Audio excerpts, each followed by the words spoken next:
Wrestling with wrestling's past and present. How old were you? I was -3. JR is trying to contain Jim Ross. McFlurry, It's Mick Foley.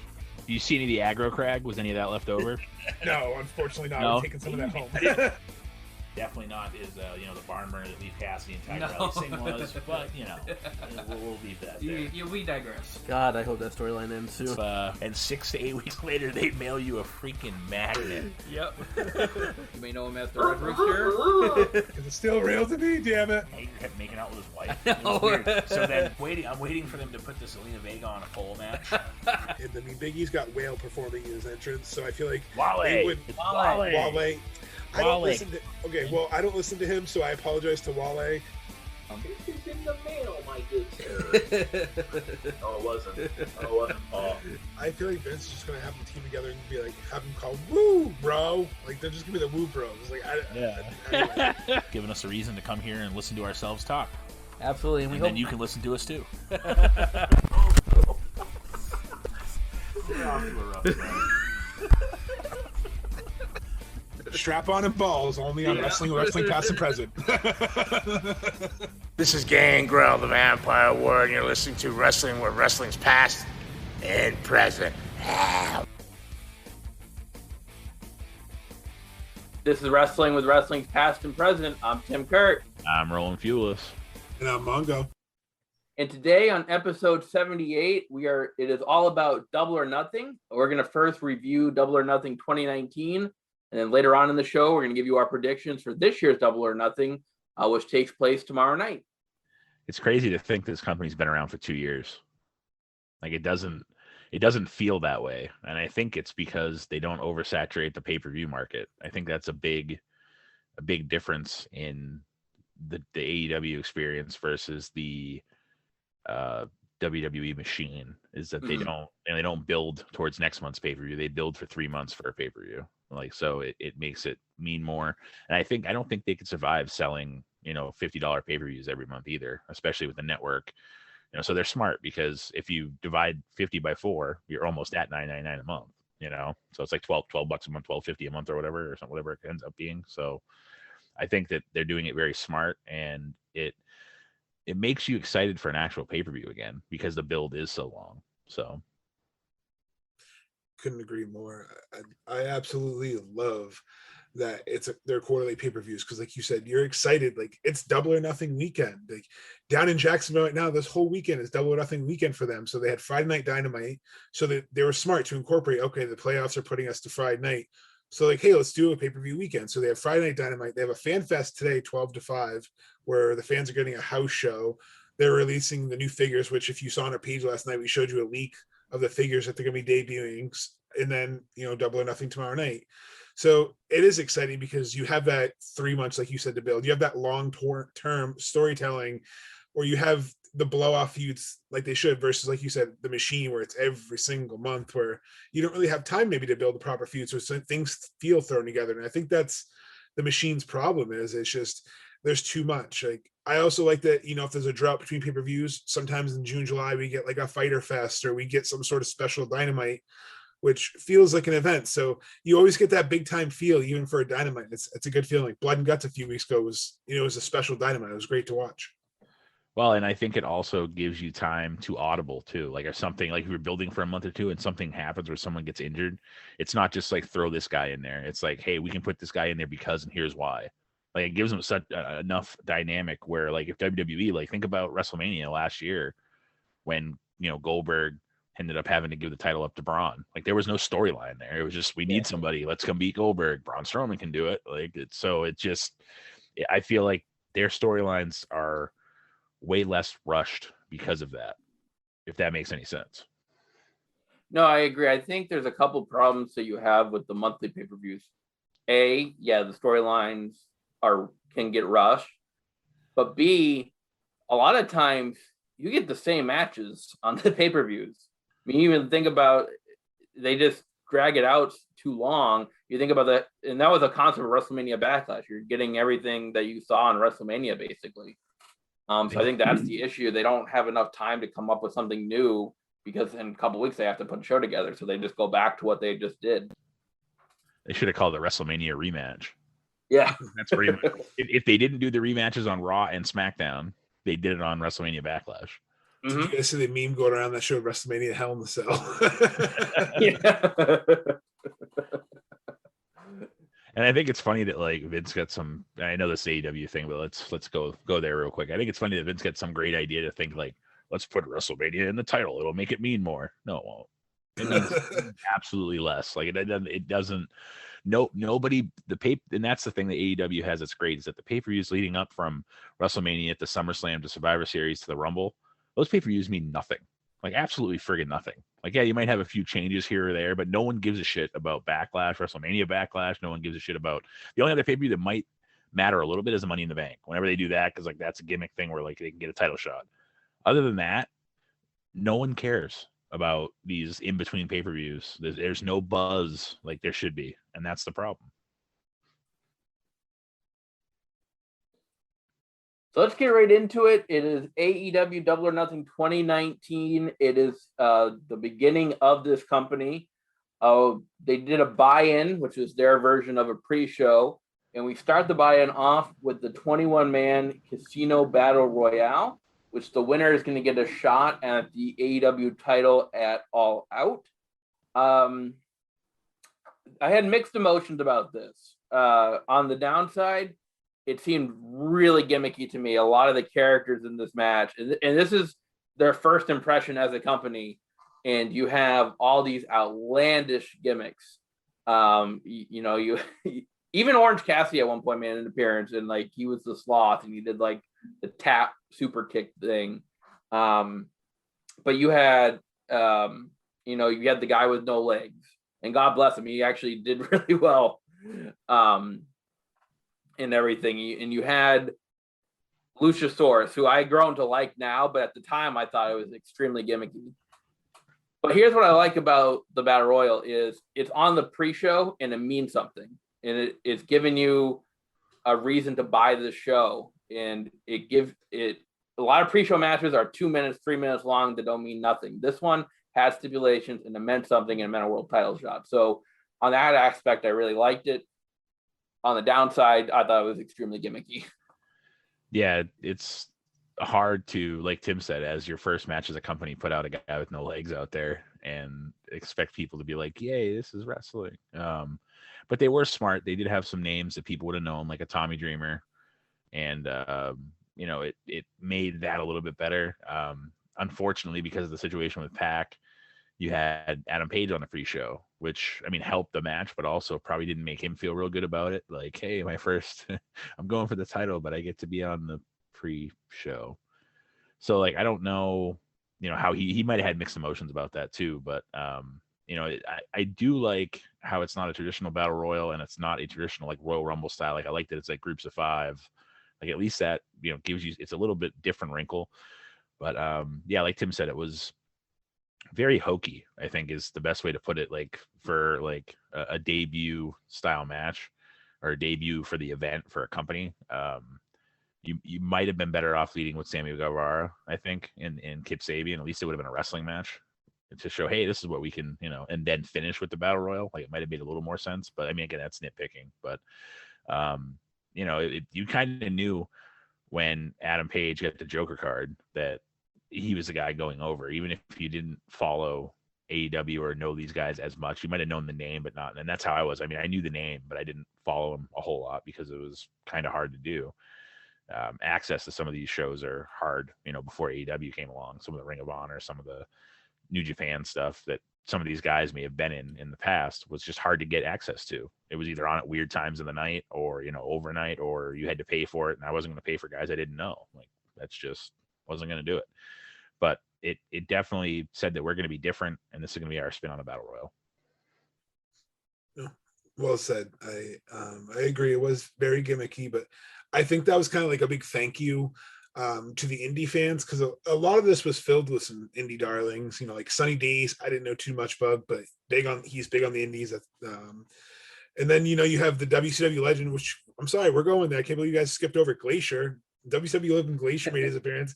He had that hokey spot where he like froze the guy, but So you got, like you said, you had Tommy Dreamer, you had the legends, you had the gimmicks, and then you had some indie darlings like Joey Janela was a hardcore, still is like a hardcore darling for that GCW spot.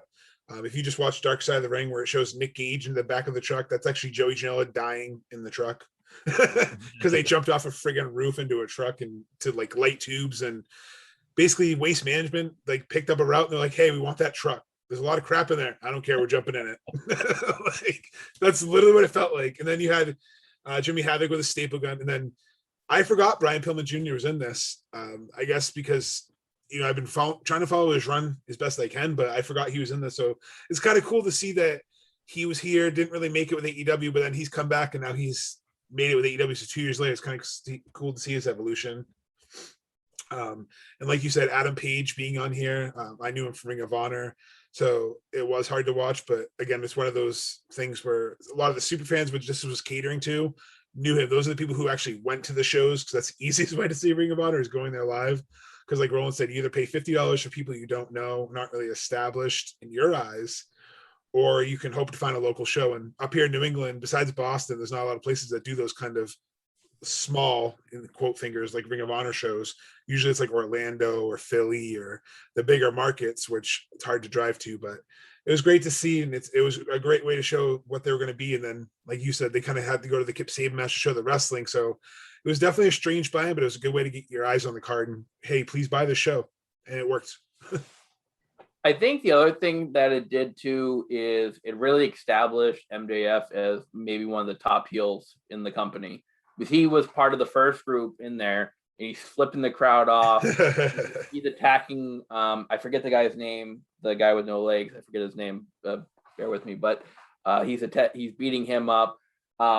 And he's going to make an appearance during the title celebration, which we'll get to later in the main show. And that really further established, this guy could be a top heel for us. I'll admit I did not know much about MJF prior to watching the show. And I think if that's the direction they were going, that they wanted to make him a top heel, I think the Battle Royal really established that and really helped launch his run in AEW. That's a It was good point. Dustin Thomas who you're looking for. So Dustin Thomas, thank you. You're welcome. All right, so our next match on the buy-in was Kip Sabian and Sammy Guevara. Kip Sabian is going to get the win at 10 minutes. This is a really solid match. I thought it was for a pure wrestling match, I thought this was a really good choice. Again, you're trying to get people to buy the show. You're trying to get people to get invested in the company. So I think it did its job. I did like to mention, if you watched Dynamite last night, Sammy Guevara mentioned that, 2 years ago, he came on with the panda on his head. So he made fun of that yesterday. But other than that, I thought it was a really solid match and a good way to get people invested. Yeah, I think it's hard to put in the grand scheme of things where they've come in just 2 years. I mean, Sammy Guevara is more or less a main eventer now. I mean, I'd say he's close. He's not, he's way closer than he was then, but he's also, you think like Tim said, you think of him coming out with a friggin' panda on his head 2 years ago to, being in a main event spot, with the Pinnacle and the Inner Circle. So, Kip Sabian is kind of, floundered around a little bit. The Miro storyline was stupid, if you ask me. I think that was the dumbest way you could have brought Miro in. I think now they're realizing that, because they've kind of broke him away from him, thankfully, because I got tired of Miro being Kip Sabian's bitch, essentially. Like, I'm just heavy.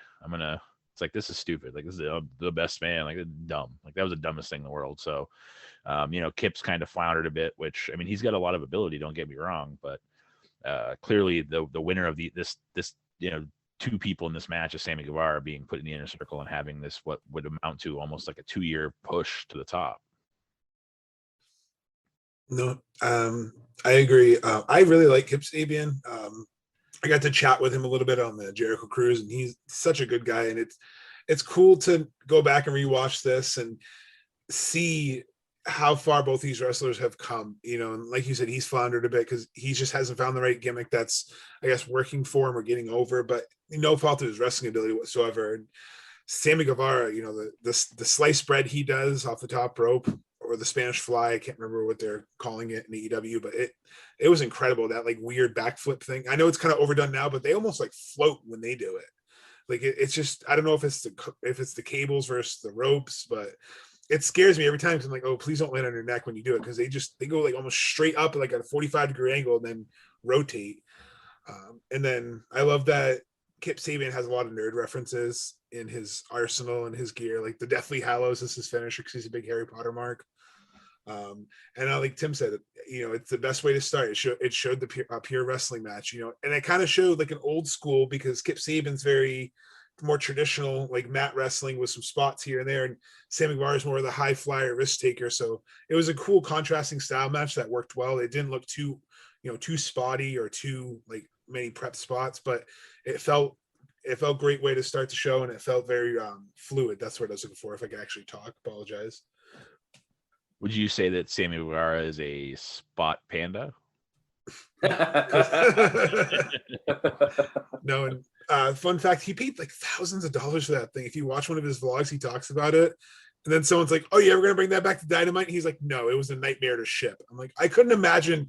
You can't really walk through the airport with a giant panda head on. So it's like, did you have to like check that in? Did you have to like duct tape it? Like, what we have to do over here in Boston area. Like, this is my suitcase. It's just duct tape. It's fine. Puts it in a body bag and just folds it. That's even worse. That's even worse. Why do I I'm keep saying, getting randomly searched?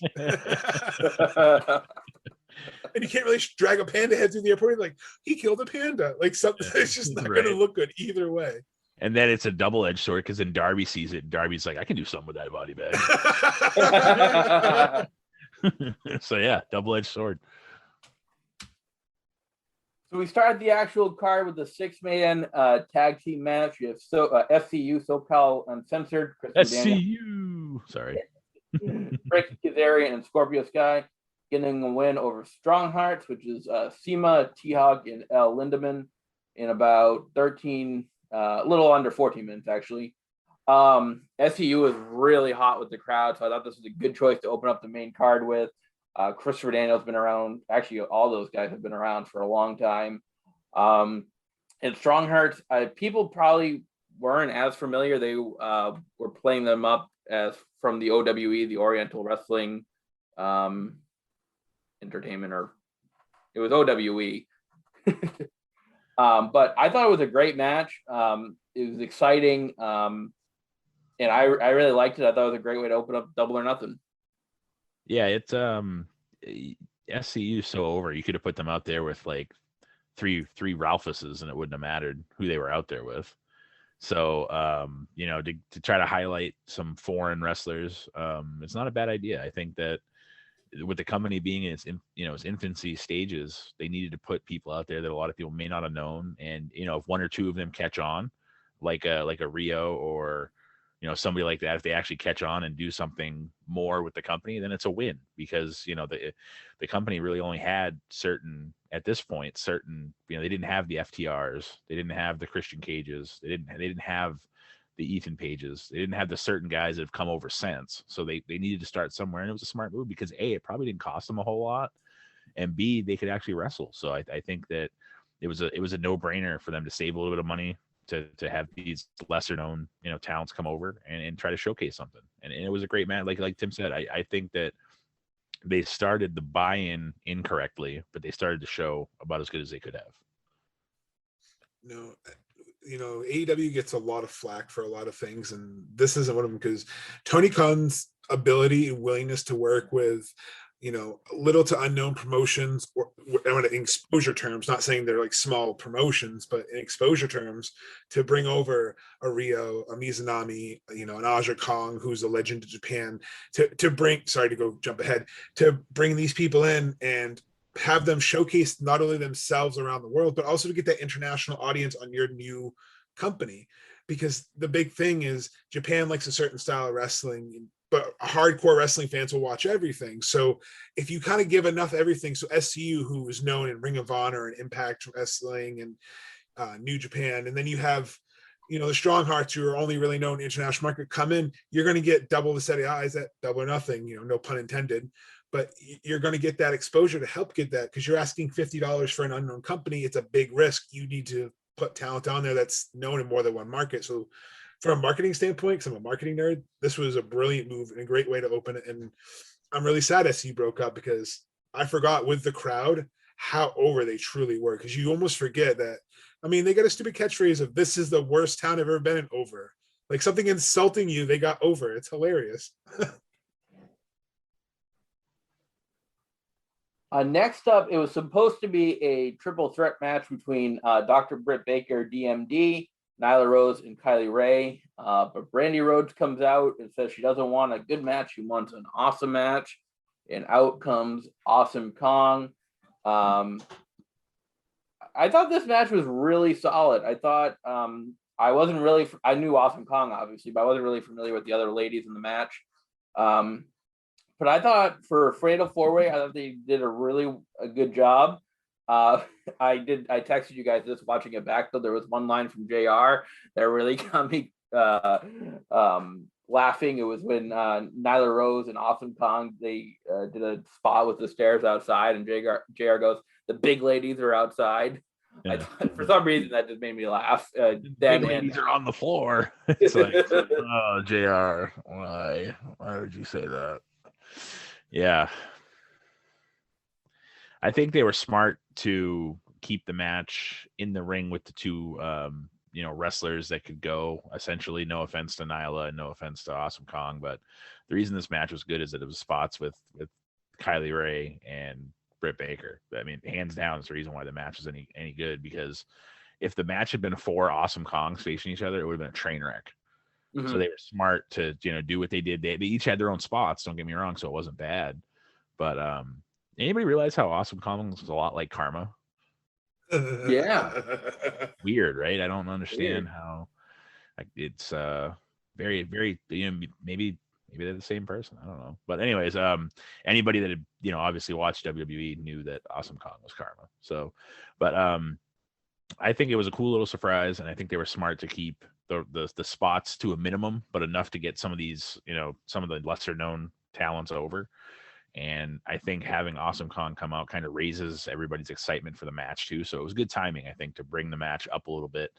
And, Kylie Ray's just now returning to wrestling, I guess, or just recently returning to wrestling. She kind of taken a hiatus. Some people were saying that her mental health may have been the reason behind that. I'm not sure, but that's what I've heard. But they put on a pretty good match for a woman's match. I'm doing that in quotes, so everybody watching, nobody's watching other than Tim and Mono, they can get where I'm getting at. I'm not trying to single it out as a women's match. I'm saying the stereotypical women's match on the card, it wasn't bad. It really wasn't. No, I agree. They showcased what wrestling can be regardless of gender. And I like this match just for, like you and Tim both said, like the spots they did do. And it's awesome to go back and see how far Britt Baker has come, not only in the ring, but like with her gimmick and personality, like how she kind of moved. I'm not scared, because I don't want to say it because it's cliche, but she almost wasn't really sure of who she was in the ring yet. So she was kind of learning herself. To see now, she's going for the title on Sunday night, where she just is one of the best heels in wrestling. And it's just amazing to see how far she's come. And if what the rumors are true about Kylie Ray, I hope she gets better soon, and hope she takes care of herself, because obviously your mental health is more important than wrestling. But she was very talented, and I didn't really mind her gimmick. I know people didn't really care for her gimmick. I think it's just she's just trying to find what works for her. But I know she did a stint in Impact for a while, and she had some solid matches with Tennille Dashwood and the other ladies over there, like Jordan Grace. And Awesome Kong, obviously, it's a legend of TNA, like you said, Karma, WWE's people knew. So it was a name that also now people knew popped the crowd. And that's one good thing AEW is good, is they kind of know how to read the crowd and, like you said earlier, audible and change things up. Or, okay, this person's not over. They don't go, well, we're going to make them over. No, okay, we want this person to get over since the crowd's reacting to them. So let's push this now. Like earlier you said, Tim, the super kicks and the Orange Cassidy shtick, it grew on me too. I didn't really care for it at first, but now it's funny. I enjoy it. Like, I hated the stupid kicks at first, but now it's funny because it's like, it's just him being lazy until he pops with that energy and has that great match. Like, he gives himself a hot tag and turns it on. Well, and like, you have to look at it as they're also not going to bury themselves, which is one thing that WWE does all the time, because Vince wants something. They decide to take something that's good, a la the Hurt Business, and just, nope, I don't want it anymore. Like, nope, And that's the big difference between Tony Khan and then, Cody and Kenny and the Bucks and the people behind the scenes there. They're smart enough to read the crowd and say, we were going to go this way, but maybe we should think about it and pivot the other way. Because, they're not stupid to say, nope, this is how we're doing it. And damn it, this is how it's going to be done. Well, it doesn't work. 9 times out of 10, maybe that works, in Vince's mind. But in reality, it works like 2 out of 10 because the fans don't want it. Speaking of pivot, I knew I was going to pop rolling with that one. So, changing Awesome Kong and Randy, they had that weird little stable for a while, and then it just wasn't getting it over at all. And AEW's like, yeah, no, they pulled the plug on that pretty quick. So at least they listen to the fans. If something's not getting over, like you said, they're not pushing it. Like, if the Hurt Business, was in AEW, it probably would have kept going. It probably would have grown. They would have let it grow. And that's the thing is, you got to let some things that are organically getting over keep getting over, but don't shove it. Let it keep on its natural trend or course of the storyline. You have to find the right mix. And I think between 2019 and 2021, they're starting to get that right mix of who's on the top, who's should be on the top, who's kind of mid-carding. And they're just organically falling in place. Like we said earlier, Kip Saban, he has a lot of potential to rise up. They just got to find that right sticking point for the storyline for him. And he can probably go up to mid-card. Maybe he can build this feud towards Miro eventually. Like, I think there's ways they can go, and they're smart enough to realize it. And so far, this card from 2019 showing it. And I think the term you were looking for, Mongo, for Britt Baker was timid. She was very timid. Timid. Thank you. Yes. Next up is a tag team match between best friends, Chuck Taylor and Trent Beretta. They're going to get a win over Angelico and Jack Evans in about 12 and a half minutes. Again, a really solid tag team match. It is interesting to note we have had 4 matches so far on the main card. We haven't had one singles match yet. They've all been, it's been a fatal 4-way or, version of tag team match. But I thought this was a really solid match. They put an emphasis on tag team wrestling, which we'll cover in the Young Bucks match a little bit later. But I thought this was a really solid match, and I really enjoyed it. Yeah, I think there's the only complaint is that I think they might have tried to stuff too much talent in this show at times. So they kind of had to pair them off. And I mean, the pairs made sense. Don't get me wrong. But I think that they also could have went a little less. You could have picked 6 guys and showcased them in 3 singles matches, which is kind of what they did towards the end. But I mean, they didn't, the one thing I will say is that they were smart enough to not try to do that and give them 2-minute matches. So that was the one takeaway, is that they were smart enough to say, all right, instead of having 10 matches on the card and 3 of them get 2 minutes apiece, we're going to just put them together and give them 10 minutes versus, which is good and bad. But yeah, for the first show, you would have thought they would have had a few more singles matches, maybe showing off some of their talent they wanted to push, which is what Pac and Adam Page was supposed to be before that match got taken off the card. So maybe that changed their audible a little bit too. But yeah, another match that I can't really complain about. It was another solid wrestling match. Agreed. I apologize, everyone there, and I wasn't laughing. I just couldn't hit my mute button time, so I tried to stifle a cough, and it didn't work at all. But the wrestling itself in this match was amazing. The Hybrid 2 is they're known now, I believe. Yeah. And Best Friends put on a great match, and it was a great match to showcase. And I think, like you said, the Adam Page, and I think one of them having an injury or him not dropping the, I can't remember the whole situation. Maybe the injury was at work. But I think that not being on it, because I think this is probably where it would have been, or maybe before the women's wrestling match. So I think that's why I kind of felt like everything was kind of crammed together, because like you said, that match was missing. But I thought this match itself was great. I thought, they're still both very talented tag teams. I'd like to see the Best Friends go on a tag team title run. I think they have not only the gimmick, but the talents in the ring between their contrasting styles to go for a tag team run, because they had a good feud with FTR for a while that kind of fizzled off.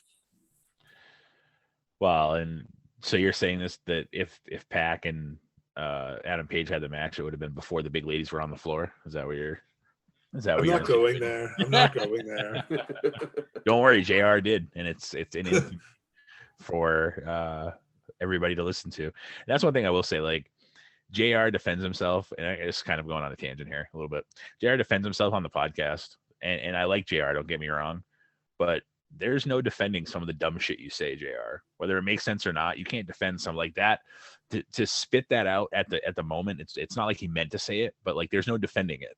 It was the dumbest thing you could have said at the time. Like, oh, the two bigger ladies are on the floor. Like, why would you say that? Like, I get it, but like, it's just funny because JR every week, like, will pretty much have a segment at the beginning of his podcast talking about how like the fans on Twitter are mean to him and all this stuff, and they can fuck themselves and everything else. And it's like, well, if you said things that, you know, weren't like that, maybe you wouldn't get so much heat.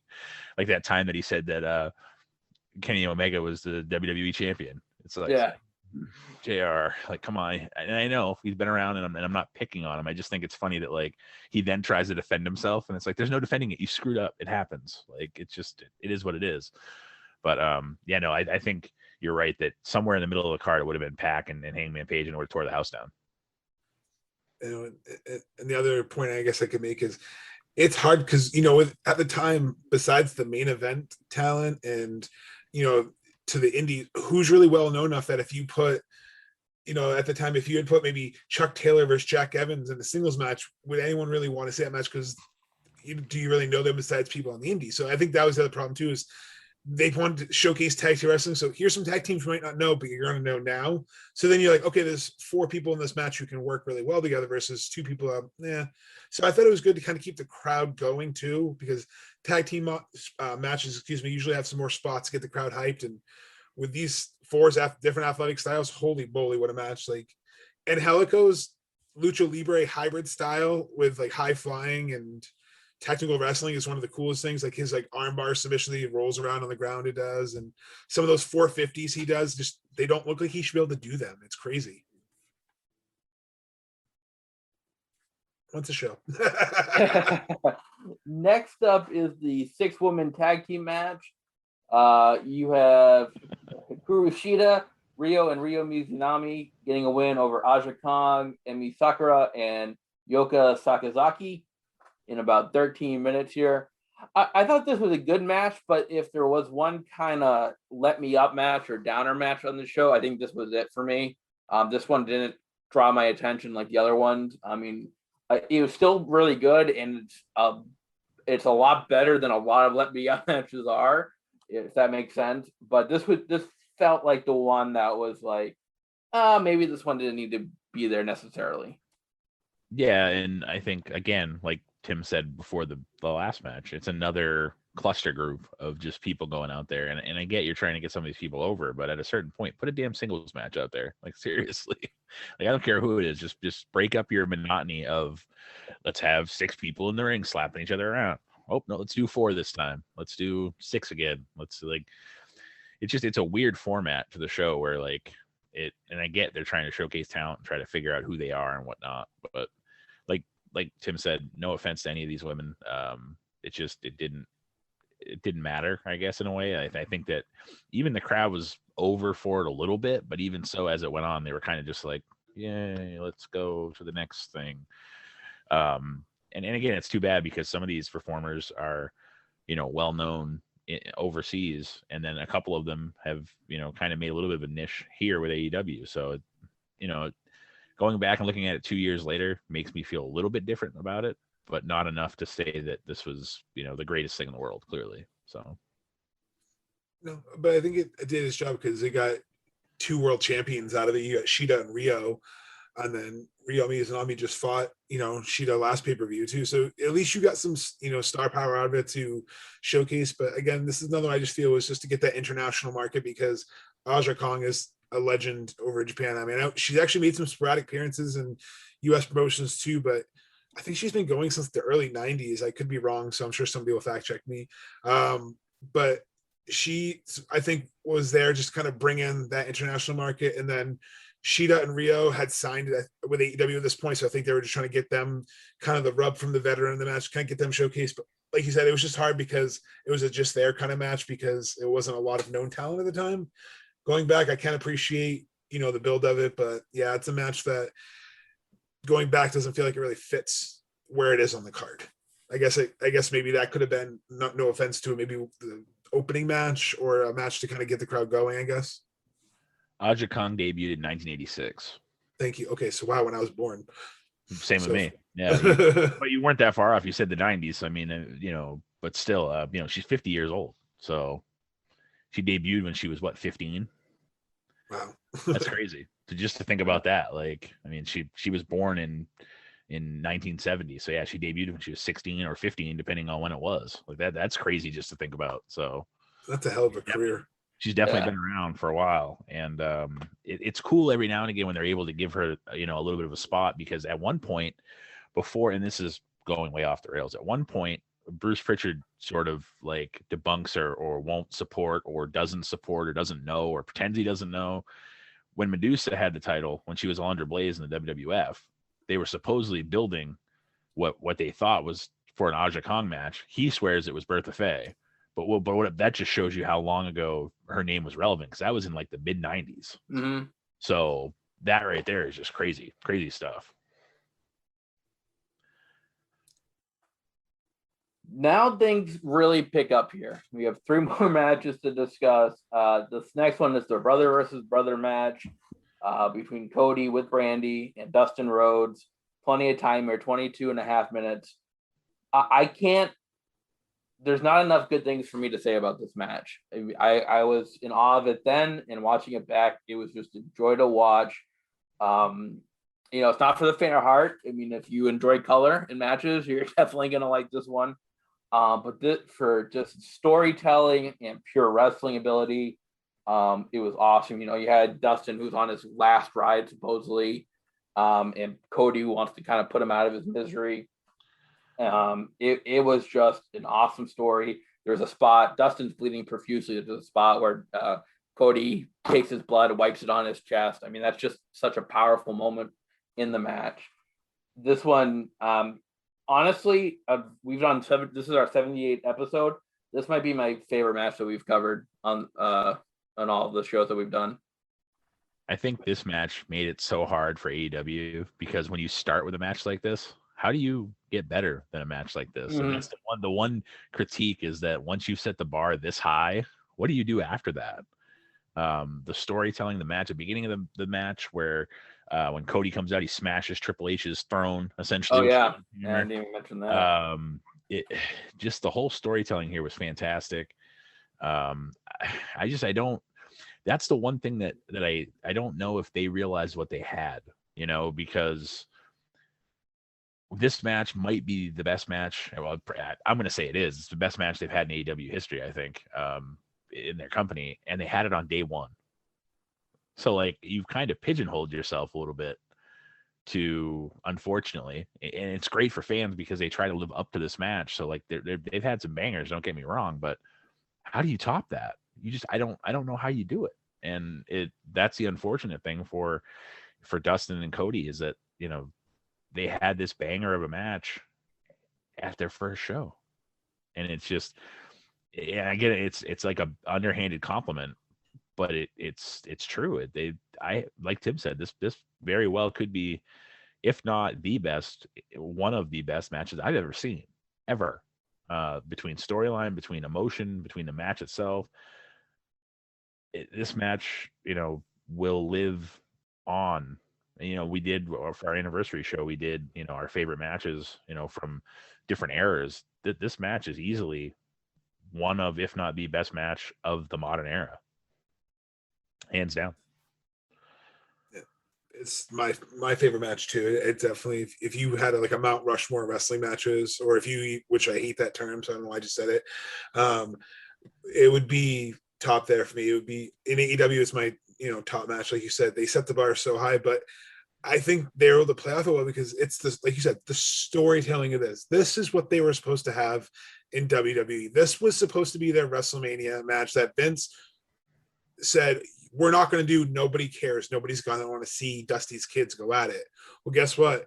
When they announced months before the pay-per-view, Dustin Runnels was Cody Rhodes' opponent at Double or Nothing, guarantee that Double the Buy is right there. Again, to use that pun without trying to, because this is a match that we've all been wanting to see. They tease it too many times, and then the closest thing we got was freaking Stardust versus Goldust at a no-nothing throwaway pay-per-view, which was just straight up insulting to the Rhodes legacy. And then I like that Cody did the little Stardust mannerisms in the match too. I thought that was funny. The cartwheel did the little face thing.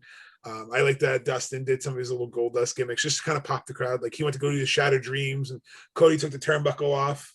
Like I thought that was a good spot. And having Earl Hebner come back to ref this match for them was another great shot in the feels.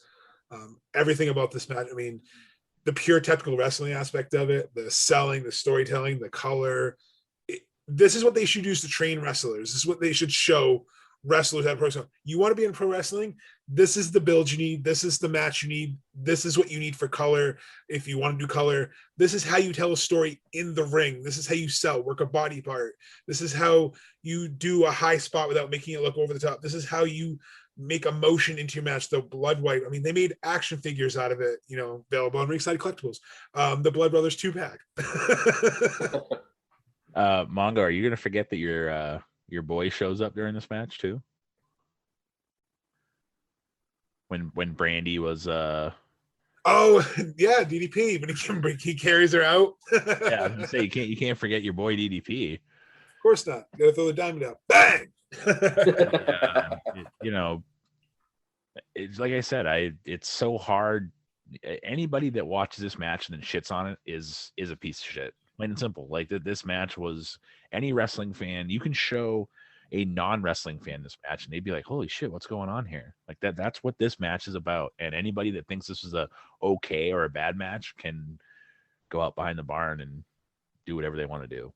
I'm not going to say anything bad because, you know, it just, anybody that says this match is too bloody or it was too whatever, go watch tennis or something, because this isn't sport for you. Yeah, I mean, I would hate to be the Young Bucks and have to follow that match. Yeah. But at least they didn't do like that. That's the best part too, is that they got smart and finally put a singles match in instead of doing another like, because if they had done it the other way around, the last two matches would have been singles matches and everybody would have been like, finally singles matches. Yeah. But like you said, you know, way to tell someone follow that. Like I can just picture Cody and Dustin going backstage, taking the bloody towels, dropping, going, "You're next." Wow, and in their Goldberg impression. Yeah, exactly. Yeah. Then Goldberg's like, "Who's next?" But yeah, it's you know, and that's the thing, because Cody is such good friends with the Bucks, so like they were watching the match, and then they were probably like, "Oh shit, we have to follow this." But speaking of Goldberg, we almost glossed over one of the greatest moments of the card, was a surprise appearance by Bret Hart to show the AEW title. I mean, I remember at the time, I remember watching this live with Emily. You know, we were watching, you know, just this amazing card, and all of a sudden you hear that weird music, like, and you see Bret Hart coming out. You're like, that's Bret friggin' Hart, a WWE Hall of Famer on an AEW pay-per-view. And then he put the belt over it. I think that's what made that belt over right away, because he's like, this is a beautiful belt right here. And it's just like the crowd popped for a belt. So that was such a smart move. And then have MJF come out and cut his promo, really keep that heel momentum from the buying going, and Jimmy Havoc come out and Adam Page. It was a cool segment. And it was also just, I was so in awe of Bret Hart. I almost forgot about, you know, MJF coming out, but it was such a great moment. And I think that just kept this place electric, because this crowd was rocking from the opening bell of the pre-show through the main event. Good point. Yeah, absolutely. Next up is the tag team match for the AAA World Tag Team titles. You have the Young Bucks, Matt and Nick Jackson. They're going to get a win over the Lucha Brothers, Phoenix and Pentagon Jr. Plenty of time here, about 25 minutes. This was a really good tag team match. One of the best tag team matches I had seen then and probably since. I mean, it was really solid. I mean, I don't think it tops the brother versus brother match, but they did the best that they could following it. I think it's the best that they could have done. But as far as tag team wrestling goes, it showed that AEW is going to put an emphasis on tag team wrestling. And I really enjoyed it. I thought it was a phenomenal match and a good way, good setup for the main event. It keeps the crowd going, the momentum going for the main event as well. Well, and here's the thing too, AEW is smart when it comes to tag team wrestling. They don't have this exact same set of rules from 40 years ago. They've broadened it a little bit. They let some of the double team moves happen. They have a 10 count versus a 5 count. So like, it at least gives you a chance to showcase some of these tandem offense moves that, you know, for a fact in WWE couldn't happen, because if they were doing a 5 count, they'd get disqualified, because some of these spots take more than 5 seconds. So they're not playing dumb with like they're not making the fans seem dumb for thinking that they, because some of these spots they set up take 7-8 seconds. It doesn't take 4 or 5. So like just subtle nuances like that and allowing those double team moves to happen without, threat of disqualification per se. Sometimes it gets a little clustery, but if it's done right, like it was in this match, hats off to the performers in this match, because the Young Bucks might be, I don't like their gimmick right now. No offense to them. I think that they're not very believable as heels. And I think that's unfortunate because they're just not, they seem like they're Kenny Omega's message boys, like that. Kenny Omega is believable as a heel. The Young Bucks for whatever reason, for me, they're not believable as a heel. So, when they're a face and when they're over, they are, the crowd still wants to see them. Don't get me wrong, but I think that turning them the way they did sets them up to kind of put them in a smaller box, because it makes it harder for them to do. Because if you're a heel, you're not supposed to wrestle your same moveset either.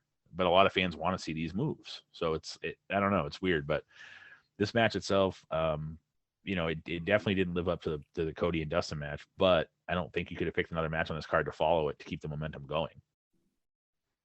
No, because this was the other match. The top card, the Elite has ever said in the main event is what people essentially paid to see. This is these guys just leaving Ring of Honor and New Japan, leaving the Bullet Club. This was fresh off everyone breaking off the Bullet Club, because they left the Bullet Club, formed the Elite to be different than the Bullet Club, because that was like their heel gimmick then, where they're like, we're going to sell more merch anyway. And then doing All In to realizing, holy crap, an indie event just sold out. Chicago, 10,000 people. Like, we could do this.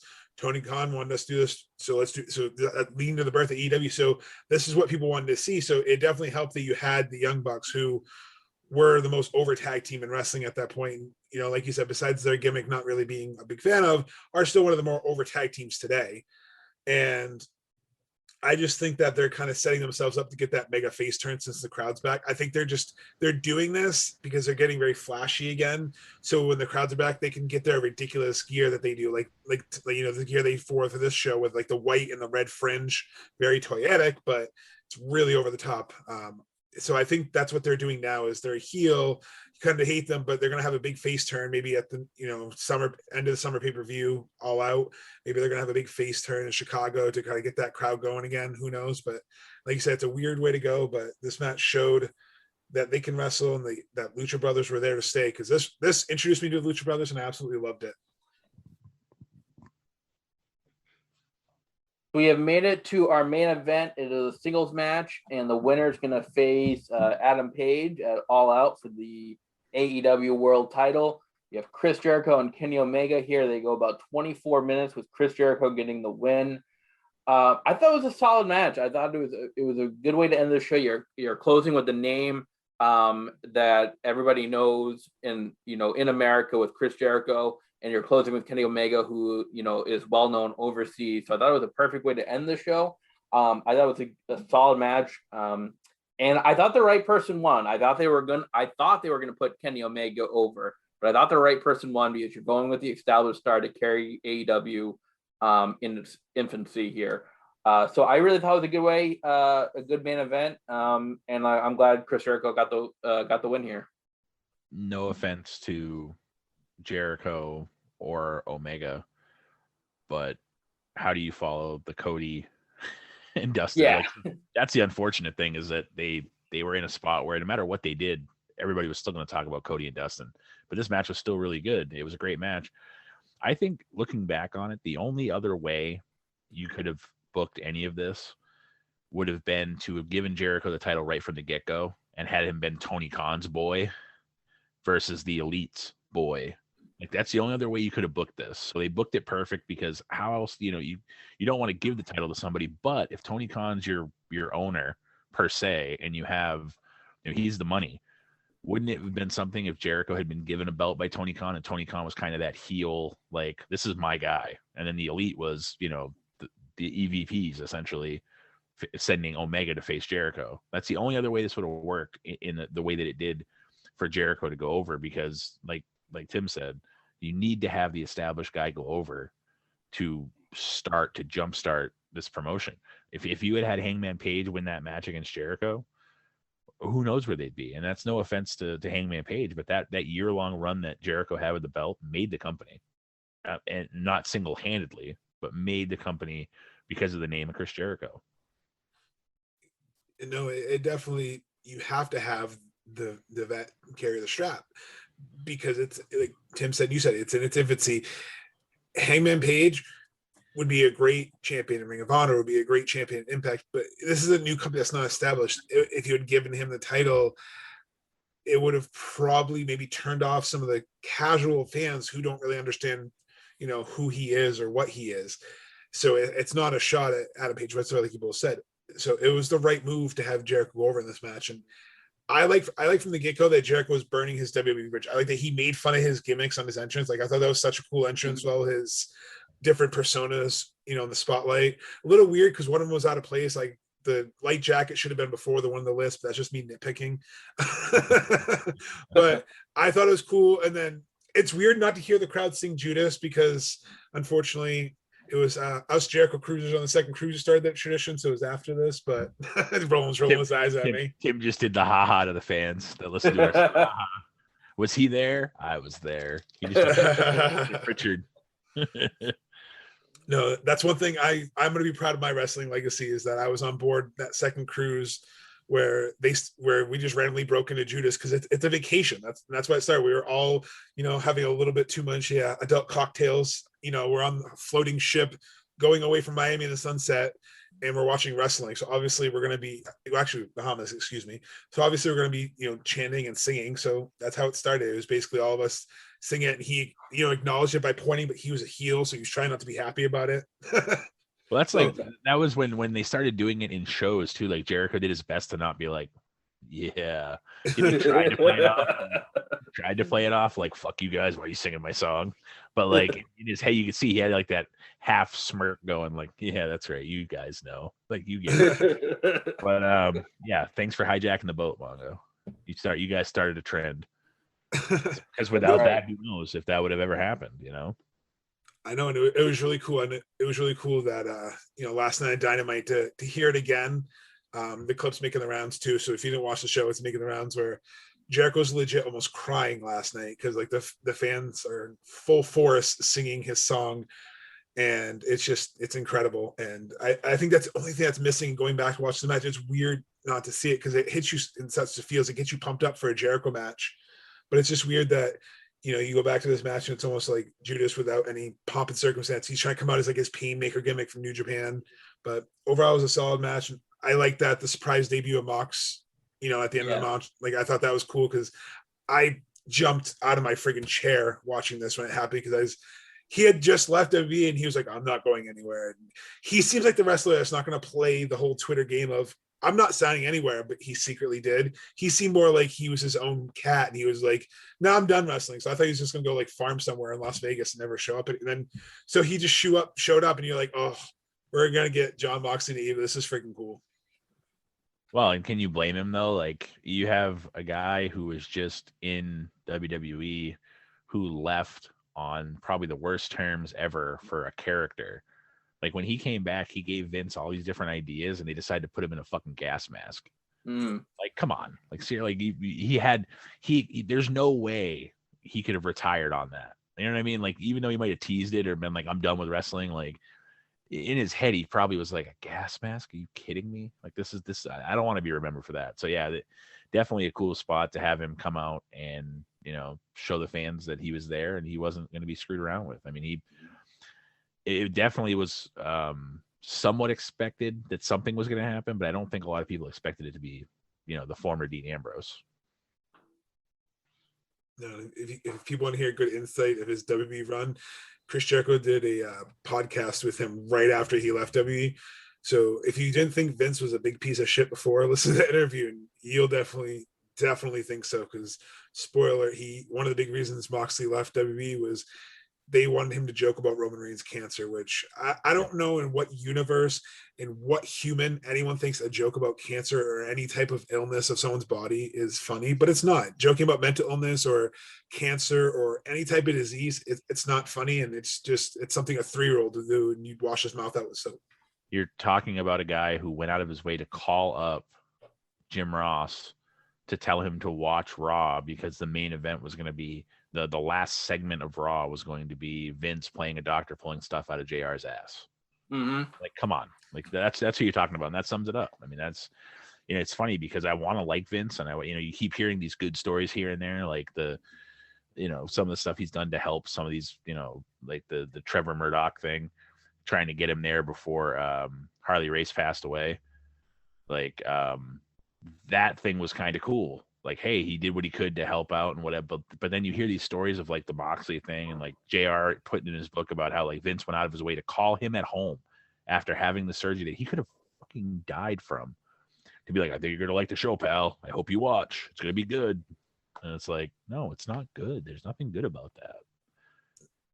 That's what I think made this card special, because we were sick of that. And I think that's why this card birthed a revolution. And that's what I put, if you go to our website, www.pap.com, cheap plug, you can actually see in the show notes that I put, this was the birth of the wrestling revolution, because this pay-per-view to me birthed, you know, an alternative. You know, I hate when, oh, they're competing with WWE. They're not trying to compete with WWE.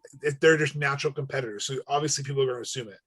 They're an alternative. I enjoy Wednesday nights tuning into something that's not insulting my intelligence every week with over-the-top storylines. You know, yeah, there's some gimmicky stuff. Yeah, there's some spots that people may criticize, but it's different. And you know, if something's not working, they fix it. They listen to the fans. They know that I'm paying $50 to watch their pay-per-view tomorrow night. If you know, they're not going to repeat the, you know, incident from the last pay-per-view with like the sparklers in the ring, you know, things like that.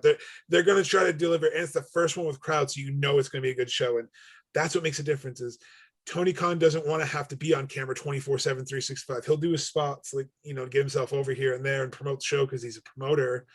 But he's not trying to make everything about what he wants, what he finds funny. He wants what the fans want, because he knows that we're the ones buying his merch. We're the ones, you know, putting our butts in those seats. Give us something we want to watch. And that's what this show did. It gave us something we wanted to watch. Yeah, I think this might be one of my highest rated shows that we've covered, to be honest with you. I'll give this probably a 9.5 rating. I thought it was a really solid show. And definitely cannot recommend the Cody Dustin match enough. I mean, if you're going to watch one wrestling match in your life, this one is a good candidate for it. No offense to any of the performers before the Cody Dustin match, but you could watch it from the Cody Dustin match on and be happy. No, I definitely give it a 9.5 as well. You know, I think even just it holds up. That's the thing, is the wrestling holds up. You know, maybe some of the storylines, some of the way it's put together doesn't hold up, but the wrestling itself holds up. And like you said, if they'd make a top 10 DVD, Cody Dustin match is one. And I'm sure they probably don't. It'll probably be a YouTube special. But if they make a top 10, Cody Dustin somewhere, it's a hard match, like you said earlier. Like, it's a hard match to try to top that. And, you know, I know we're going to go into 2021, but I still, unless you have, you know, a certain surprise come out against Kenny Omega and you have a 5-star match in the Tokyo Dome, like, what are you going to top that with? Like you said, so like they pigeonhole themselves, but I think they're going to find a way to top it, and we're going to be blown away when they do eventually. And I think that's why it's so hot too, is that the fans are like you said, waiting for that. Like, man, if that's their first pay-per-view and that was the match like of the company so far in 2 years, like, what are they going to do to beat that? Absolutely. So let's transition now. We're going to give you our predictions for this year's Double or Nothing pay-per-view, which again takes place tomorrow at 8 Eastern. The pre-show or the buy-in match is for the NWA World Women's Championship. You have Serena Deeb, who's the champion, taking on Rio. I think this can be a good match. I think it's a good way to start the show. I think it's perfect for the buy-in. I don't quite see a title change here, so I'm going to go with Serena Deeb to retain the title. Yeah, I think that NWA has to be smart about when they do title changes on somebody else's show. Because you got to figure that, you know, AEW doesn't really have the control here creatively based on the fact that it is the NWA title. So I assume that it'll be a good match and everything, but I think that Serena Deeb retains as well. Yeah, I can't see Rio taking the NWA title from Serena Deeb unless it's like an NWA event maybe, and it's like a crossover. And it's no offense to Rio because she's a talented wrestler. I see Serena Deeb winning, also because she just came back from injury, and Dibway's going to want to showcase her. It wouldn't really look good if she came back from injury, won a squash match, and then lost the title on a pre-show. So I have a hard time seeing Rhea Ripley. So my pick is Serena Deeb. Let's talk about the tag team match for the AEW World Tag Team titles. You have the Young Bucks, who are the champions, taking on Moxley and Eddie Kingston here. This one I'm kind of torn with because, the Young Bucks, I don't know how far they want to carry this heel gimmick on for, but I just have a sneaky suspicion that they might switch the titles here. So I'm going to go with Moxley and Kingston to become the new tag team titles champions. I think that it only makes sense, in my opinion, to keep the titles on the Bucks. I think that if they're going to lose the titles, it needs to be against an established tag team, in my opinion. I think that losing it to, I think this is going to be a great match. Don't get me wrong. I like the team of Moxley and Kingston, but they don't need the belts. I think the Young Bucks need the belts to keep this heel turn going. So I'm going to pick the Bucks. It's so hard. Monday, I was like, I'm picking the Young Bucks. Tuesday, I was like, oh, I'm picking Mox and Kingston. Then I was watching their Fire promo last night where Kingston and Mox essentially addressed the elephant in the room, like, you think we're just some thrown together tag team, and I'm sick of Rod and Todd Flanders over there where they're burying their shoes, ridiculous gimmicks, blah blah blah blah blah. And this is Eddie, he's got my back. Like, it was such a solid promo that sold the fire and passion. And he goes, it's better than one belt, two belts. So like, just that promo alone made me, I don't want to do this, but I have to switch to Mox. So Mox and Eddie are my pick. I'm stuttering because I'm nervous to say it because I think I'm wrong, but I'm going just based on that promo. I feel like maybe they're teasing the switch, because the only other way I can think they could do this is if the Young Bucks keep, maybe they turn face and fight FTR for the straps again, do a second match with a live crowd. You got to put a little bit of the promo that the Acclaim did last week against Kingston and Moxley when they said the oral sessions with his wife. That was and I know this has nothing to do with it, but as soon as you were mentioning the promo right before that, when Moxley's like, I don't even really know these guys. You know anything about these guys? He's like, they're rappers. just the way that Kingston's like, they're rappers.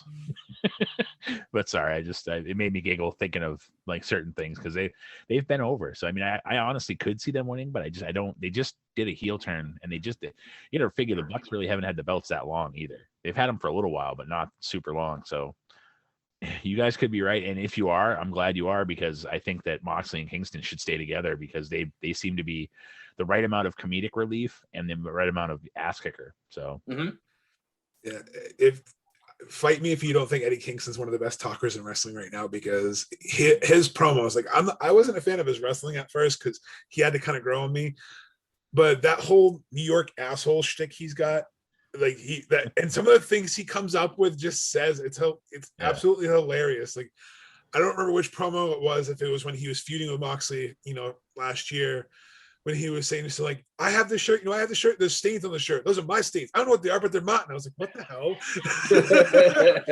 Well, like I said, when Moxley asked him if he knew anything about the Acclaimed, he's like, they're rappers. Yeah. Just the way he said it, I'm like, but I think they would be fun as tag champions. So I could see, that's why I think my pick, that's why I kept it that way. Cause I'm like, I can see that, but I can see yours too. Cause that's the great thing about AEW. We're going to put it out there now. They're hard to predict because they can go both ways. And they can do so. They're very ambidextrous with their, you think the right hand knows what the left hand's doing. And then that's like you said, it's so unpredictable when it's refreshing when it's that unpredictable, because the WWE, it's like, this guy's gonna win.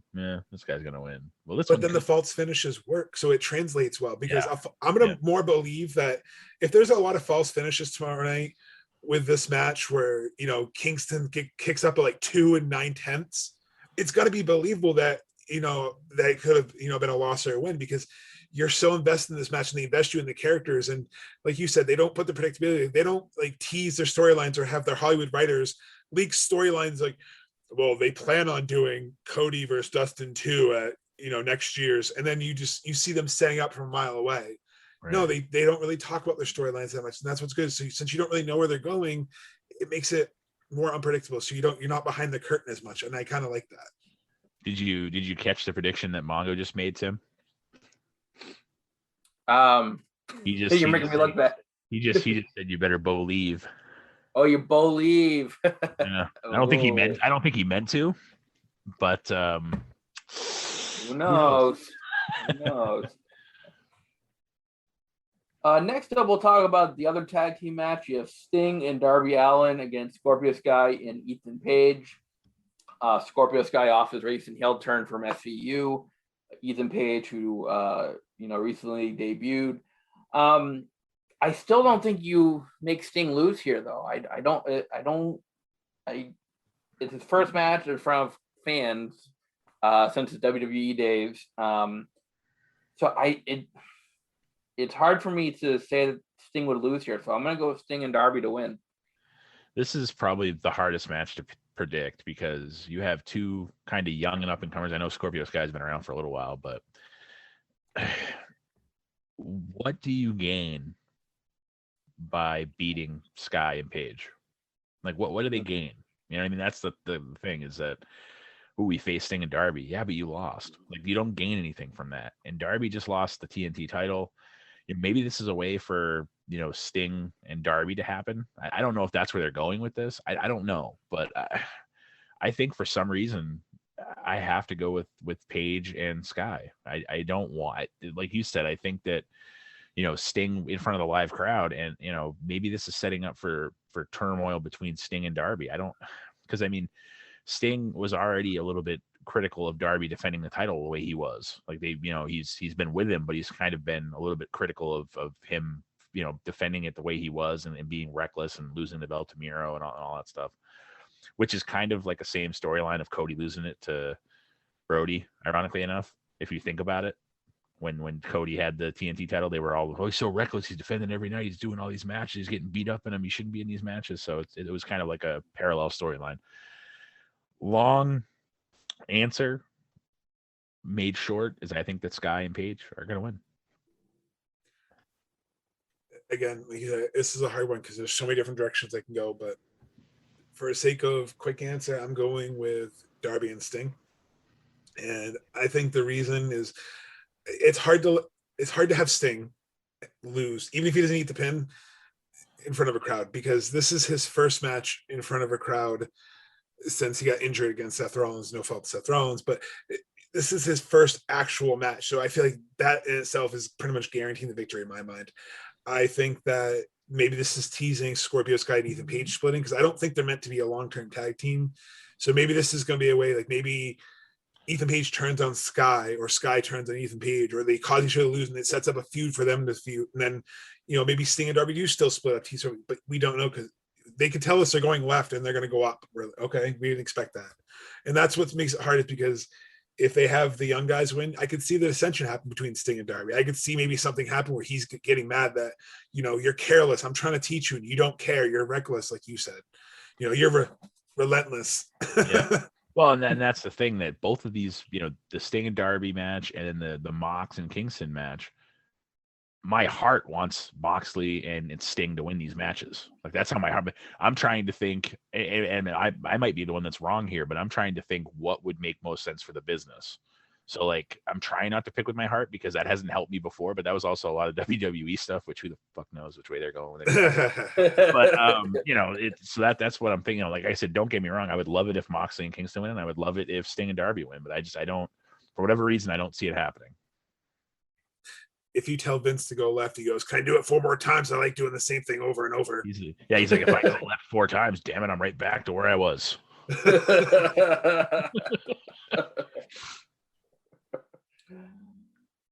Next up, we'll talk about the Stadium Stampede match between the Pinnacle and the Inner Circle. The stipulation here is the Inner Circle were to lose, they have to disband.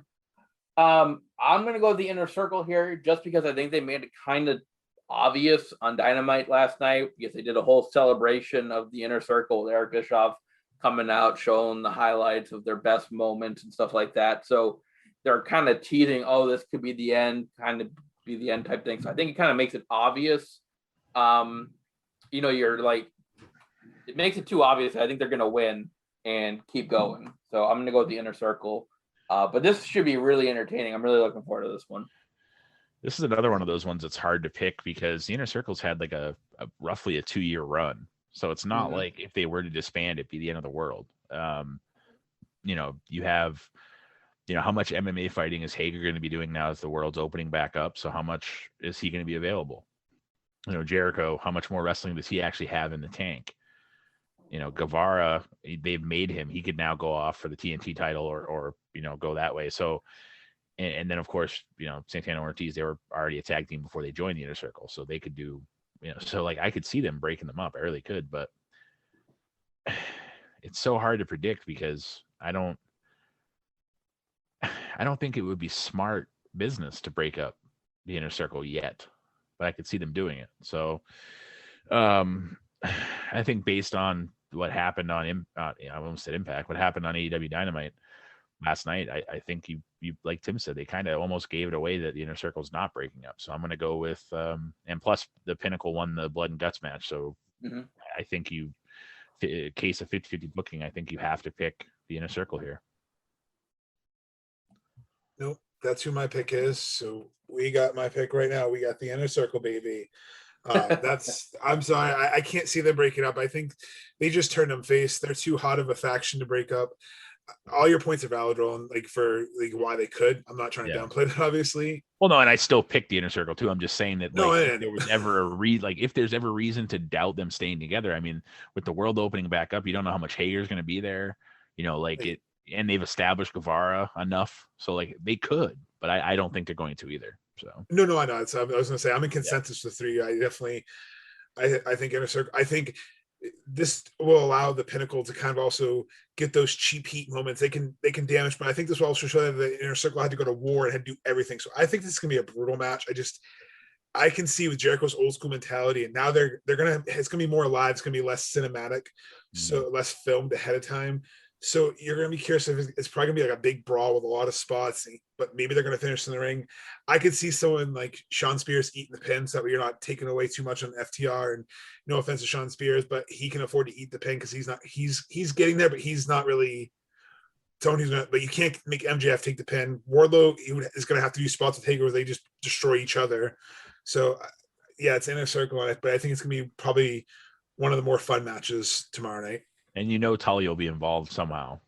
Oh yeah, there'll be a spot or two for Tully as well because Tully showed that he can still go for a guy that's his age.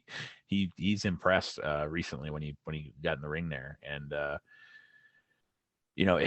this is one of those matches. We've been saying that every match so far that you could see it going either way. But I mean, like you said, I don't think it's right time either. You can't break these guys up yet. I don't think. Sidebar: the video package that they played showing all their greatest hits from the first Dynamite show to now, it was cool, and I like that they mentioned we did a lot of cool shit. Like you did. It's fun. So if it does, like they were saying last night, if it has to end, at least if they go out on top. But I don't want it to end, so that's why selfishly, that's why I chose them too. Because myself, I don't want it to end because it's fun. It's one of the more fun factions in wrestling. Next up is the singles match for the TNT Championship. You have Miro, the champion, taking on Lance Archer. I'm kind of torn with this one because Miro hasn't had the title too long, but Lance Archer seems like a guy that they're trying to push, but they haven't really elevated him to the next level yet. So I think a TNT title run would do that. And they have a history of short runs with this belt. I mean, the runs are not very long. So this one is really hard for me to predict. But I think I think they're going to keep it on Miro. If I was with a gun to my head, I had to pick one. I'm going to go with Miro to retain. I don't see how you can continuously beat Lance Archer. Like the guy hasn't won anything in AEW yet, and they put him in a prime spot, and then he never captures a title. But I also don't see how you finally give the title to Miro to then take it off of him. So I don't know. This match, I've said this for like every match on this card so far. Just which way to go with it. I'm just gonna say Miro retains. I don't understand. I don't think beating Archer does anything good for him either, but I also don't think beating Miro does because they're finally giving Miro a push. That's the one difference is Miro's finally getting that push and Archer's had like 3 of them. So like, I don't know. this match has been a flip coin for me too the entire week thinking about this. I'm like, I don't know, because I can see both ways. Do they really take the title off Miro unless it's interference? That's I don't know. Like, there's not many ways I can see. If Miro loses cleanly, then his push is done, and that's I don't think they're going to do a start push. If Archer loses clean, then it's just another knock on the peg for him. But I don't get that either. So it's hard. So my definitive pick is Miro because it makes sense to keep the strap on him. So I think maybe Jake the Snake does something and costs Archer the shot, and that's how they keep him protected. He fires Jake the Snake and goes on his own and say he was holding them back, and everyone's holding back because they teased him kind of looking towards Sting a while back, and they kind of teased some dissension between him and Jake kind of always having to hold him back, and even on the promos they've been doing recently. So I think maybe Jake's going to take a step back from Archer. So maybe that's the only way I can see it doing it clean is something happens or there's a run in and it just sets up to a feud later on. What if Jake turns on Archer? I didn't think of that. He is a snake. No, I'm just saying, like, I when you were saying that, like, what if, because I mean, Miro's been calling him old man and all this stuff. What if it's all a work? Are you going to lock in that as your crazy prediction? I could see it happening. I mean, you can't beat either one of these guys clean. Like, it doesn't help anybody to beat anybody clean. So if in theory, I mean, I don't know if it's going to happen, but in theory, if Jake were to turn on Archer, cost him the match, that then keeps heat between him and Miro, because Miro now would have, essentially Jake with him. And I think honestly, Jake with Miro would actually make a little bit more sense because Miro doesn't talk that well. So, like, I mean, he's not bad, but I think that, Archer doesn't necessarily need the mouthpiece as much as Miro could use him. So, and then, like you said, Jake is a snake. What if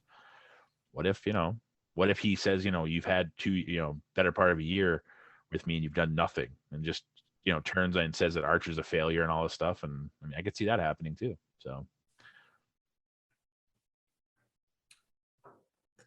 Next up is Hangman Adam Page versus Brian Cage with Team Taz.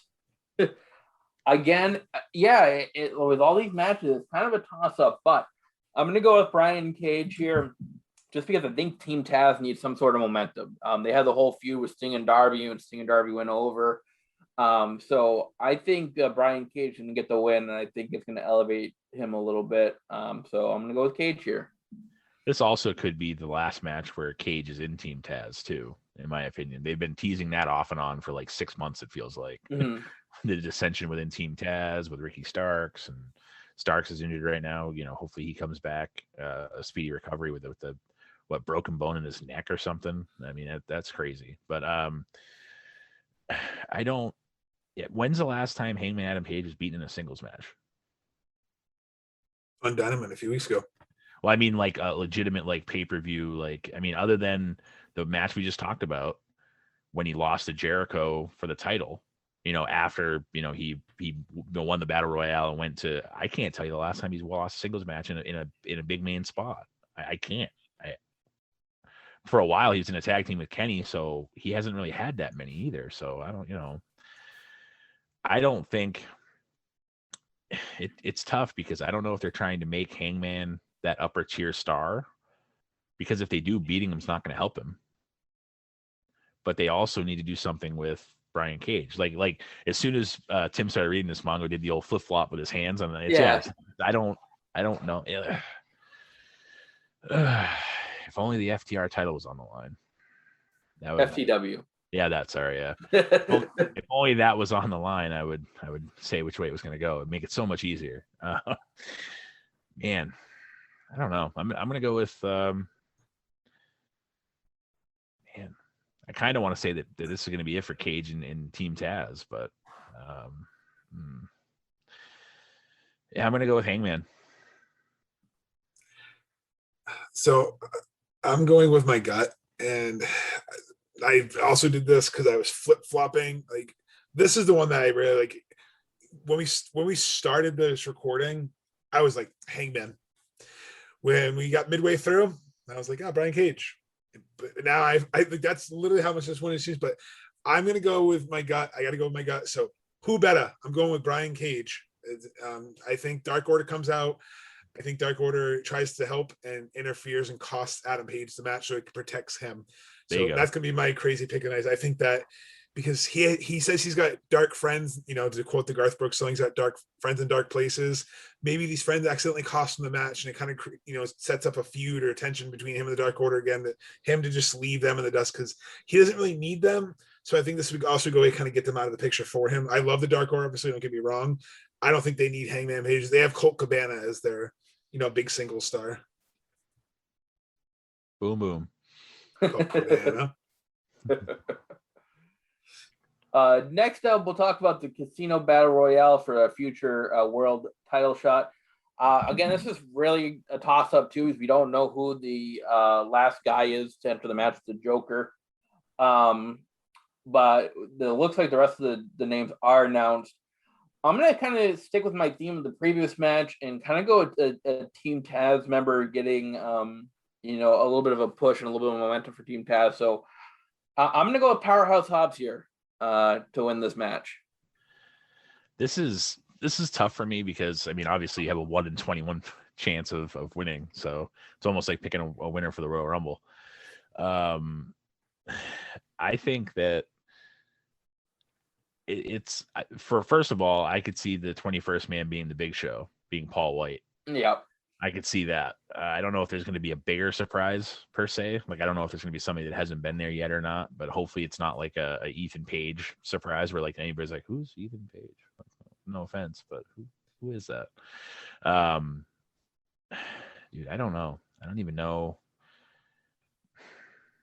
We're all struggling today with this. I am. Well, because it's so tough because it, like I said, with the quarterly pay-per-views, it's just hard. Like it makes it so much harder because it's not as predictable. So maybe I'm not as good of a wrestling fan as I thought I was. Like maybe I'm not as good of a mark as I thought I was because it's just harder. But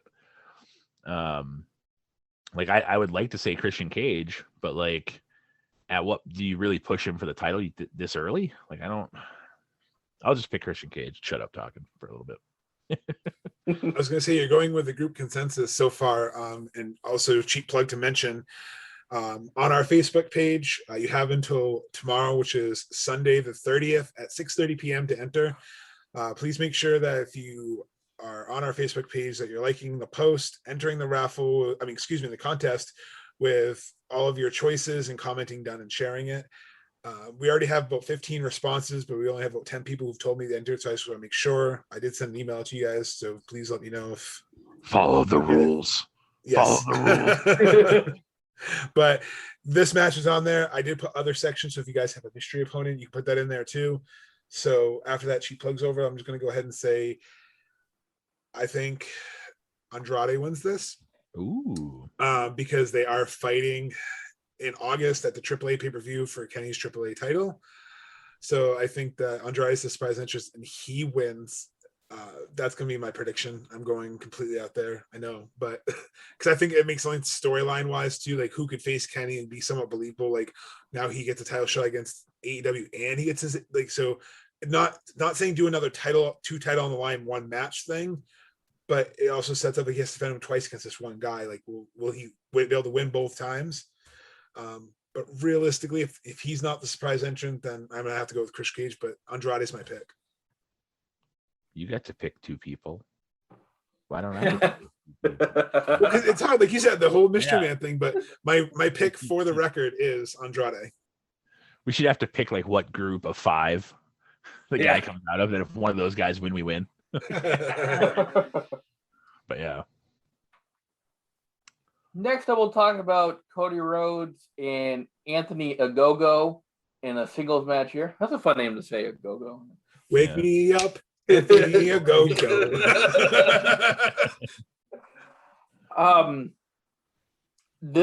Anthony Ogogo coming from the boxing world, kind of an outsider into the wrestling business. I'm going to go with Cody here just because a couple weeks ago on Dynamite, he lost to Shaq. Even though Shaq had that table spot, I don't think he can lose to two, quote unquote wrestling outsiders in a row. So I'm going to go with Cody Rhodes to pick up the win here. This is another one of those matches that, like, no offense to Anthony Ogogo, but who gives a shit? Like, I get the storyline, but this match should have been QT and Cody, not Ogogo and Cody. Like this, for this to have been done properly, there should have been QT and Cody because of the way the factions split. They should have protected that and had that been the match. Like they could have had a go beat up Cody like this past week or whatever, and set it up that he's coming in injured or whatever.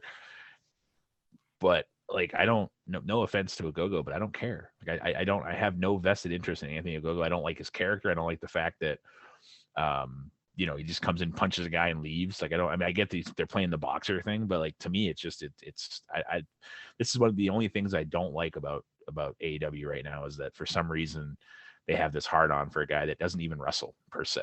Like, I mean, maybe he will wrestle finally in a match like against Cody, but this is my hot take, and it may be an unpopular opinion, but I think that wrestling needs to be about wrestling, not about some guy that was a boxer that's blind in one eye or whatever and that can punch people really hard. Like I'm pretty sure that anybody that wrestles can punch somebody really hard too. Like, I mean, I'm just throwing it out there. It's not like he's, it's not like the wrestlers don't know how to fight. So I'm going to pick Cody after I'm done getting off my soapbox. I was gonna say, wow. Don't work yourself into a shoot, man. That's the one thing I will say that just bugs me, because for this to have been done properly, it should have been Cody and QT, not a go-go like that. No, it just makes no sense. I agree. The storyline's a little weird for placement. Mm-hmm. I'm going to go for the record, Cody Rhodes. But I kind of have a fantasy booking for this one, is that maybe Anthony Go-Go kind of comes out as a monster and attacks and shows that he can do some sort of wrestling in the ring. And Cody's going to win until the American Dragon, Bryan Danielson, comes out and attacks Cody. But I don't think it's going to happen. That's why I said it's fantasy booking. That's why my actual pick, my realistic pick, is Cody. You can't have Cody say that for one night only he's going to be the American Dream and lose the damn match. Yeah, that's true. That's a good point. You can't do that, like, in my opinion. And if you do, it's stupid, especially to a go-go. It makes no sense. For, like I said, had it been QT, had it been against his own brother Dustin, like some of that would have made sense. But like for him to come out and say that I'm going to be American Dream, blah blah blah, that whatever, and then lose to a go-go, it's like, why? Yeah. I don't know. See, I think WB has scarred us. I think we're just we don't want to set our expectations too high, because WB showed us if you set your expectations above a 1 for WB, you're going to be disappointed every time. So with AEW, it's like I say like set to like a 7 or 8. Because you don't want to shoot for the moon, because that's the problem. Like I joke with the Daniel Bryan prediction, because I know it's probably not going to happen. But that's the problem, is anytime there's any type of issue with AEW, the internet goes crazy. And as a fan, I'm 100% guilty of it. I'll overhype myself, like, oh, CM Punk's coming back, or oh, this person's coming, or oh, this is going to happen. And then when it doesn't happen, you get upset. It's like, but you should be upset with yourself, because you set yourself up. So that's why it's hard, because I don't know where this match is going to go per se. But like you said, you can't really be the American Dream and lose. So if he loses, it's got to have something swervy or something big happen. So it's not just killing anything Cody had or making it mean nothing, because otherwise it's going to be a clean with Cody winning, or Cody coming up top, fighting adversity and beating him against all odds. Next up, we'll talk about the singles match for the AEW World Title. You have Shida against Britt Baker, DMD. I'm going to go with the title switch here. I'm going to go with Britt Baker, just because I think they've really made it obvious that there's going to be a title switch on Dynamite with the whole 1-year celebration, the new title belt. We were talking off air, before we recorded, about the new title belt, how we all think it's an improvement, and everything like that. So, but yeah, I think they really made it obvious with that whole celebration thing, kind of like what they did with the Inner Circle. So I'm going to go with Britt Baker here to become your new women's champion. Britt Baker, DMD. Yep, that's my pick. Same thing. The DMD. Same here. I mean, the crowd popped for that so hard last night too. And she was leaving the tunnel, and she basically dropped the mic and she said, "Yeah, it's going to be the new face of DM." The entire place chanted it with her. So even though she's a heel that's over. So it makes sense, like you said, the new title belt, the over the top celebration, because I will give credit, and Britt Baker said it in her promo too, and I agree. She'd have carried a title through the pandemic era, and thank God that the pandemic era wrestling is over, because last night showed, and I can't wait to hear the crowd tomorrow. They're going to be just as hot. what crowds bring to an event. Yeah. And it's so nice because the inner circle acknowledged all the wrestlers are essentially thanking the crowds for coming back. And I'm not saying we deserve thanks because that's not any, but this diatribe is, but it shows the mutual appreciation of the wrestlers and the fans. You're going to get better crowds. You're going to get more. It's going to make the card mean. So this pay-per-view tomorrow night, regardless of if our predictions come true or not, I'm going to say this is going to be a very good show because not only is the crowd going to be electric, Tony Khan has been on the record and saying that he wants this because it's the first pay-per-view in front of over 5,000 people, packed house in Daly's Place. He's thanking Jacksonville for being that, ECW, like you said in a few episodes, Roland, like their ECW, their one location. He's thanking them. He's giving them send off. And I can't see this pay-per-view being booked in a way that's going to people go, huh? I think people are going to go home happy. So I think regardless if our predictions come true or not, this card's going to be solid. Well, and that's the other thing too, is that I think, no offense to Sheeta, but she's done enough. Like she carried the belt through the pandemic era as a fighting champion. She did what she could, but she's also had the title for what feels like forever. So yes. I think they need to freshen that up a little bit. And that's because 2020 itself felt like the longest, shortest year ever. Yeah. Oh. Yeah. Okay, our final match we're talking about is the triple threat for the AEW World title. You have Kenny Omega taking on Orange Cassidy and Pac here. I think this is going to be an awesome match. I think it's going to be a really good way to end the show.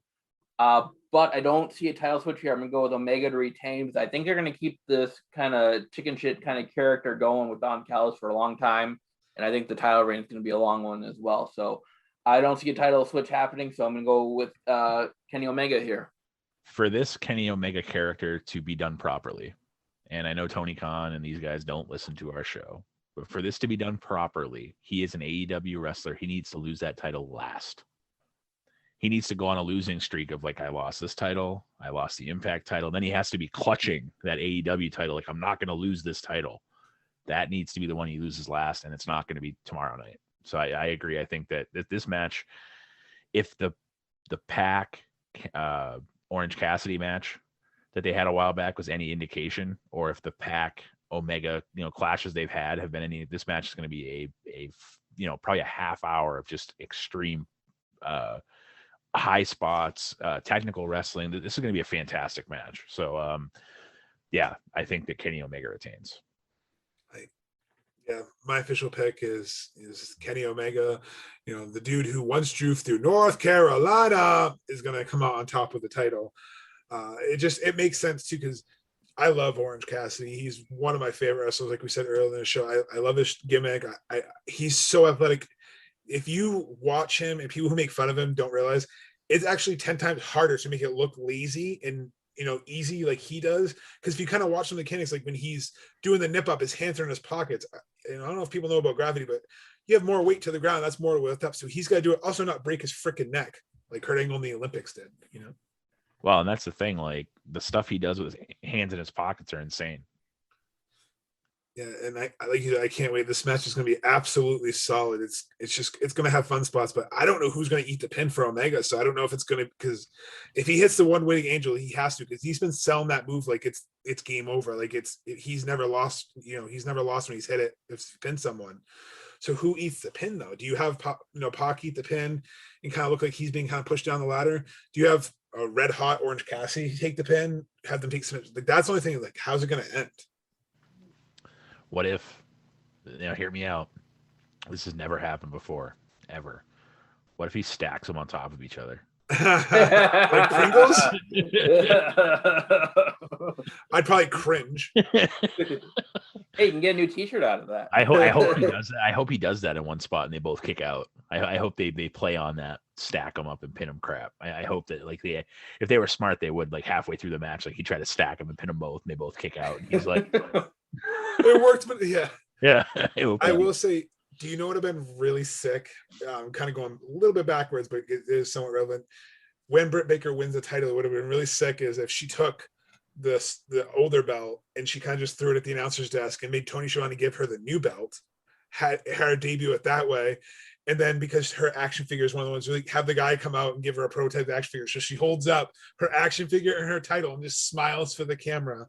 Like what a cool shot that would be. How nuclear heat would she have gotten if she'd done all that? You're not wrong. Absolutely. So that is our rundown of Double or Nothing. Again, it takes place tomorrow night. Next week for you, we're going to review our predictions. We'll play back the audio for you and let you know how right or wrong we are. So looking forward to this. Should be a great show tomorrow night. I'm really looking forward to watching it. Sorry for the long episode, folks.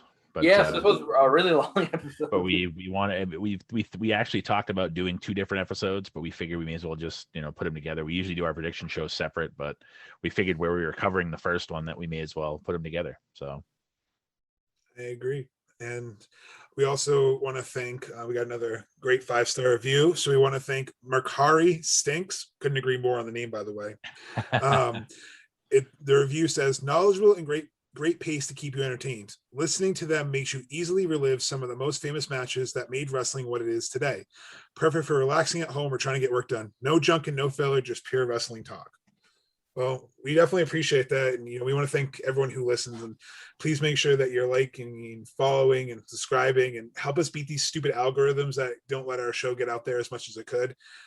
So if you're on Apple Podcasts, if you like us or you don't like us, please, drop a review either way, just make sure you're following us on social medias. We try to keep the content out there for you. And, the people who keep writing these reviews, and we thank you. We have 6 5-star reviews, and we thank you so much. We just have fun doing this every week. And sorry to toot your own horn every week. We're not trying to, but just any help you can give us is great, because that gets us out there and hopefully gives us more opportunities to give you better content. And it's not tooting our own horn. It's thanking you guys for making us what we are. It's because we had no, when Tim and I first started this, we never once were like, man, what if we are on all these platforms, and what if we, do like that? Wasn't, it was literally an outlet for us to spend a couple hours on like a Saturday just shooting shit about wrestling, about stuff that we used to be wrestling about, being fans. So, thank you for everybody that does listen, and like Mongo said, and like we discussed last week, we'll read the reviews, even if they're bad ones, like, well, leave us a review. If there's critique or criticism or something you think we could do better, give us a shout out. We'll see if we can make it happen. We're not afraid. We're not immune to critique. Yeah, absolutely. So, and don't forget to go to our Facebook page, enter our contest for the Pro Wrestling Tees gift card. Follow the rules, and like Mongo said, the rules. Follow the rules. Follow the rules and follow the buzzards. I'm glad you guys got where I was going with that. That's what I was. So enter it. Don't forget to check out our new website, www.pap.com. You'll find the latest episode, show notes. You can, if you want to learn about our personal lives, there's a bio section. So it's a cool website. Thanks to Mongo for putting that together. And other than that, everybody enjoy Double or Nothing tomorrow. Have a great holiday weekend. We'll be back next Saturday at 5. Until then, I'm Tim Kurt. I'm Roland Fulis. And I'm Mongo. And this is Wrestling with Wrestling Past and Present. Follow the rules. I hope you're all having a nice day.